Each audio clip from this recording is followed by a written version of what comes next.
আসসালামু আলাইকুম, স্বাগত জানাচ্ছি নগর টিভির আন্তর্জাতিক বিশ্লেষণ গ্লোবাল ইনসাইটে। আপনাদের সঙ্গে আছি আমি নাফিস আব্দুল্লাহ। দর্শক, আমি একটি খুবই গুরুত্বপূর্ণ বিষয় নিয়ে আলোচনা করব, সেটি হচ্ছে নতুন সিরিয়ায় নারী নেতৃত্বের প্রথম অধ্যায় নিয়ে। ঠিক কি হতে যাচ্ছে সিরিয়ায়?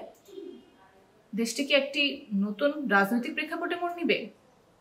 দর্শক, আপনারা জানেন সিরিয়ার অন্তর্বর্তী সরকারের নারী বিষয়ক মন্ত্রী পদে নিয়োগ পেয়েছেন আয়শা আল লিবস।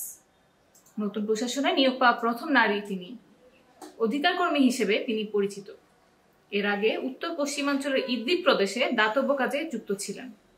প্রতিবেশী তুরস্কের একটি সিরীয় শরণার্থী শিবিরেও কাজ করেছেন তিনি।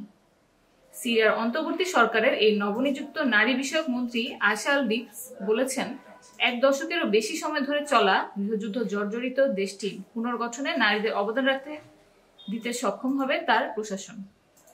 তিনি এক নতুন ভবিষ্যতের কথা জানান, যেখানে নারীরা সমাজের কেন্দ্রবিন্দুতে থাকবে। তিনি আরো বলেছেন, নারীদের নেতৃত্ব ছাড়া কোনো সমাজের প্রকৃত উন্নয়ন সম্ভব নয়।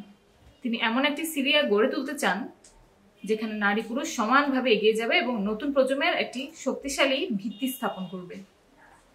তার এই বক্তব্য দেশ এবং আন্তর্জাতিক মহলে প্রশংসিত হয়েছে, যা একটি নতুন প্রগতিশীল সিরিয়ার আশা জাগিয়েছে।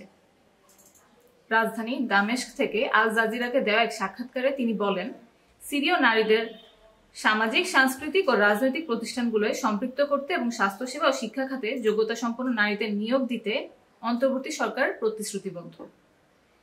বিদ্রোহী যোদ্ধাদের দামেস্ক দখলের মধ্য দিয়ে 8 ডিসেম্বর পতন হয় স্বৈরাচার বাশার আল আসাদ সরকারের। বাশার আল আসাদের পতনের পর সিরিয়ায় বিদ্রোহী গোষ্ঠী হায়াত তাহরির আল শামের নেতৃত্বে নতুন অন্তর্বর্তী সরকার গঠিত হয়। বাশার আল আসাদের পতনের পর সিরিয়ার কারাগারগুলো থেকে বিরোধী যোদ্ধারা মুক্ত হন।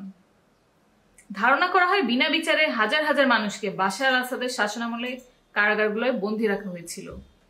নারী বন্দীদের মুক্তি ও তাদের কল্যাণের বিষয়ে একটি প্রতিবেদন প্রস্তুত করা হবে বলেও জানান আয়শা আল লিবস। সেই সঙ্গে তিনি আরো জানান, কারাগারগুলোয় বন্দী নির্যাতনের জড়িত কারা কর্মকর্তাদের বিচারের আওতায় আনা হবে। তিনি আরো বলেন, সাবেক বন্দী নারীদের পুনর্বাসনের জন্য তাদের মনস্তাত্ত্বিক সহায়তার প্রয়োজন।